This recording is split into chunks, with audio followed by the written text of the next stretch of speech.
Joining me now, another New York Republican, Congresswoman Claudia Tenney. Congresswoman, with a welcome to you. Ma'am, will you be among those voting against this proposal in its current state, since your state is affected? Well, since it's not final yet, obviously I'm going to be looking at it. I agree with Peter King. I have a concern with the so-called SALT tax, the deductibility of the state and local taxes. And those are things that are going to impact our middle class because of our high taxation. So some of this is going to be minimized by the doubling of the standard deduction. So you're going to see less itemizers, particularly in my region. There's 62,000 people roughly that we believe are itemizing, based on our statistics. So that will help some of them. It certainly won't help the wealthier. And I heard at the top of the show you said this actually helps the wealthier. What's interesting about the tax versus, say, Reagan's tax reform from back in the 80s is that they keep the high rate of 35% instead of dropping to the 28 that Reagan had. So I think that's something that the wealthier taxpayers obviously don't like, and they're the ones that actually produce a lot of the growth, and they pay a lot more of the taxes. But I think this is more middle-class centric, and that's why the president has left the 35% in rate. It's a high rate.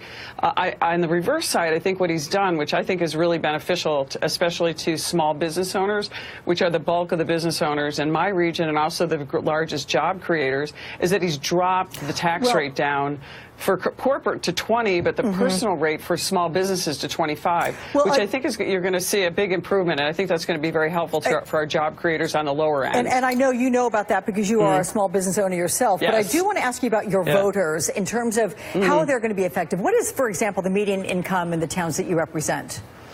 I mean, it depends on where. It's hard to say because I have cities and I have towns, but our median income is probably in the 30s or 40s, I'm guessing. I don't have the statistics in front of me.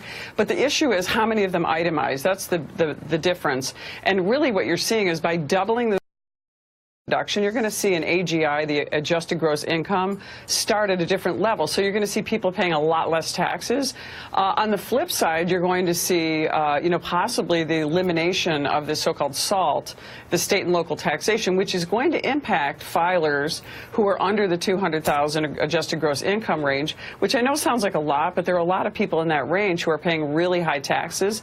And, for example, our property taxes are high. The contra-argument to this is that the fairness on the rest of the country is that we are actually, by keeping the state and local tax deduction, you're actually incentivizing high tax states and you're enabling them to continue these high rates of tax, and you're encouraging fiscal insanity like we have in New York State, which is why we have such high taxes. So, on the flip side, but again, we are covering it with what the so-called doubling of the standard deduction. I would still like to see an amendment. I think Peter King, a number of us, and Congressman Dan Donovan from Staten Island, we are looking to see some kind of amendment. Remember, this isn't final. We would like to see a break for especially states like New York. It is a work in progress for sure, but the president said that he will not benefit. If we look at what we've seen of tax returns, that being 2005, 31 of the $38 million he paid under taxes was under the alternative in minimum tax. This plan repeals that. So is he being disingenuous?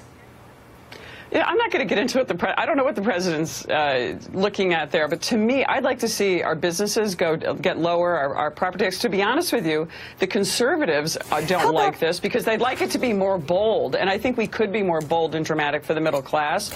But I think they're worried about it already. The implications are going to be high. Let me ask you about the deficit, because talk about high, right? The Tax Policy Centers, it's a nonpartisan organization. They estimate this tax plan is going to cost $2.4 trillion. Why do we seem to be okay now with adding to the deficit? I think they want to see growth. They want to see something come out of that. Obviously, we're going to be facing this again. We're going to look at the debt ceiling and the deficit as we move forward into December because we delayed that passage of that. I am a fiscal conservative. I would like to see us continue to work on bringing down the debt. I think we need to work on the deficit. But I think tax relief gives the middle class a chance. So remember, there's a few other things in this. It's not just for personal income tax. We're trying to repatriate hundreds of billions of dollars of foreign money that American companies have that they're lodged in foreign countries. We want to bring that back, reinvest in jobs, and reinvest in our communities. And I think you're going to see that change the growth. Look at the stock market. The stock market is going up substantially. And if we have significant tax reform, you're going to see even more. Well, let's hope so. New York Republican Congresswoman Claudia Tenney, thank you so much. And happening right now, Secretary of State Rex Tillerson